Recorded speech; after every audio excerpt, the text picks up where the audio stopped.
Nigerians are on the brink of enjoying a more affordable and environmentally friendly transportation system as the federal government officially rolls out an innovative initiative to ease mobility challenges.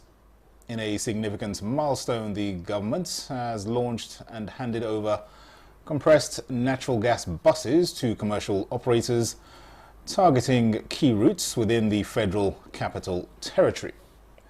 This move is part of a broader strategy to address the pressing issues of high transportation costs and environmental degradation.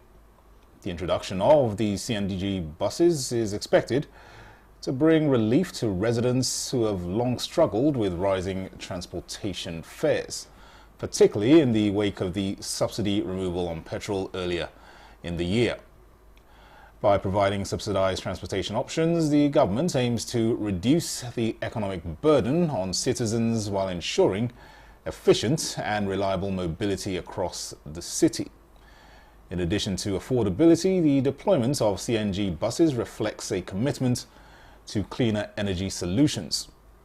Compressed natural gas is a greener alternative to petrol and diesel, producing significantly lower emissions and contributing to improved air quality. This aligns with Nigeria's goals to transition towards sustainable development and reduce its carbon footprint in line with global climate action. The program also underscores the federal government's dedication to fostering public-private partnerships in the transportation sector. By working closely with commercial operators, the government ensures the seamless integration of the CNG buses into the existing transportation network, maximizing their reach and impact. This initiative is set to transform public transportation within the FCT and could serve as a model for other states.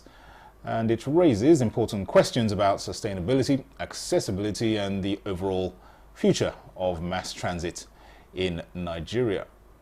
On Nigeria Today, we will be discussing this landmark achievement, exploring its potential impact on the economy, the environment, and the daily lives of Nigerians, as we will also examine the challenges that may arise in its implementation and how they can be addressed to ensure the success of this transformative project.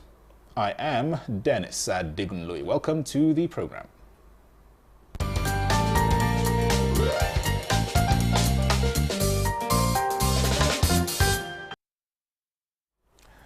Now with me in the studio to discuss this topic is Nta News24 CNG coordinator and NIT Abuja liaison officer representing the DG, NIT Zaria. He operates the Abuja Conversion Center. Good to have you on the program. Thanks for having me. You're welcome. Yeah. And also joining us on the program is Ahmed Abubakar Tanimu, human rights lawyer and legal practitioner. Thanks to you for also joining us. Always a delight to be here. You're welcome, sir. All right, let's crack on. We'll begin with you, Mr. Nta News24. Obviously, this is an excellent initiative, positive news that Nigerians have been long awaiting. How will it be aligning with government's targets of reducing transportation costs and other key aspects? So good evening, Nigerians. CNG initiative is a very laudable initiative. We have to commend Mr. President for bringing the succor to Nigerians. As you rightly say, CNG, our company, our institute is one of the pioneers when it comes to CNG. It's one of the stakeholders as far as CNG is concerned. Because as it is now, we have various conversion centers in all the six geopolitical zones. And Abuja here is spearheading the conversion center for all the conversion centers. Actually, even of recent, the presidential initiative, they brought some vehicles to be converted for commercial drivers, which we are able to do that one successfully. And now we are still awaiting the next batch that the presidential committee will still send, because we are working hand in hand with the presidential committee of the compressed natural gas. And in terms of public-private partnerships on this initiative.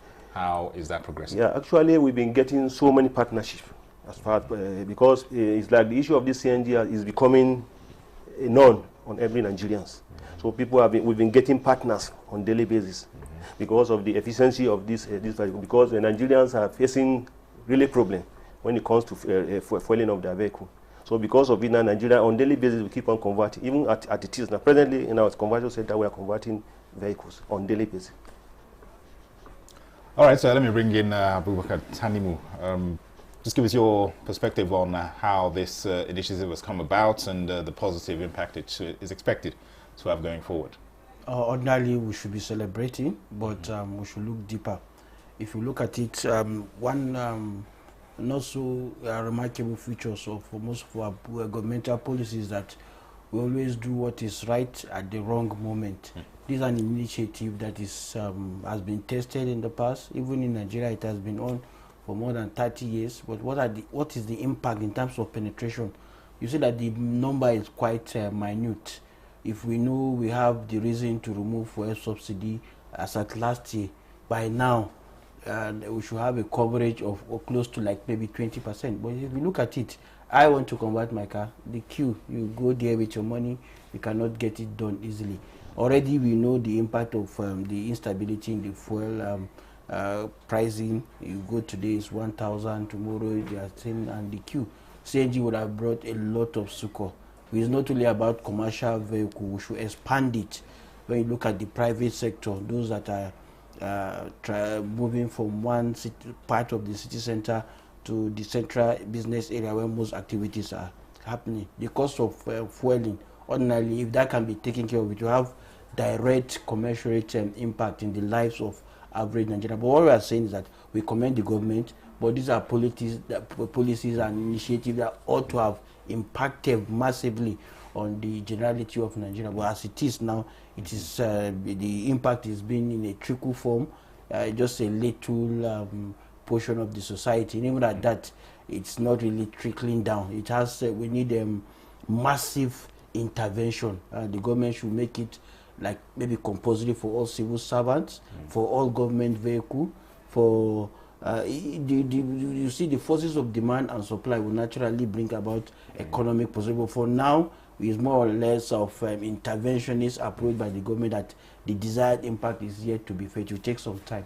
All right, we certainly look forward to that. All right, I'm getting some information that we're having a slight technical hitch. Let's pause for a quick break to address that. We'll be back shortly.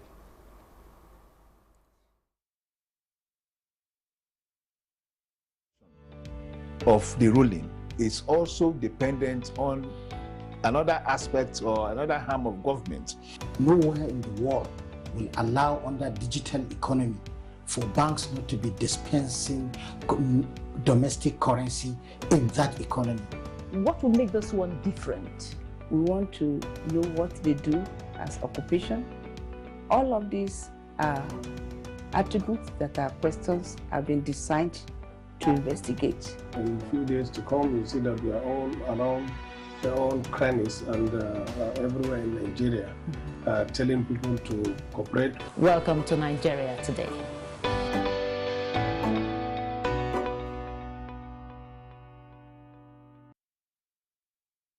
You know the geography of Nigeria, but we're not a nation.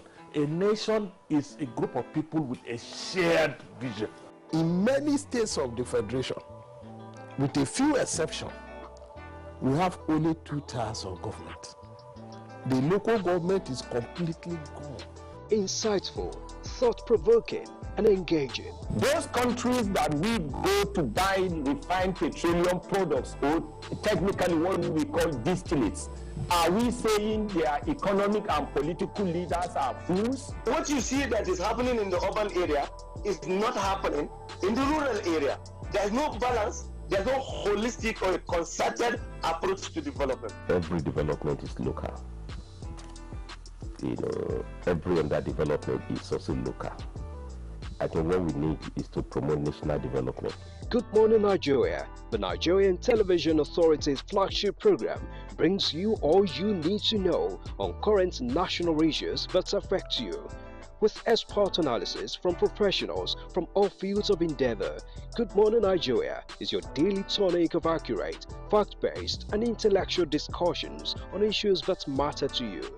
Airing every weekday live between 7 a.m. and 9 a.m. on the network service of the NTA. Repeat broadcasts at 5 p.m. daily on Nta News24. Don't be left out. You can join us by tuning in to Nta News24. The implementation of the ruling is also dependent on another aspect or another arm of government. Nowhere in the world will allow under digital economy for banks not to be dispensing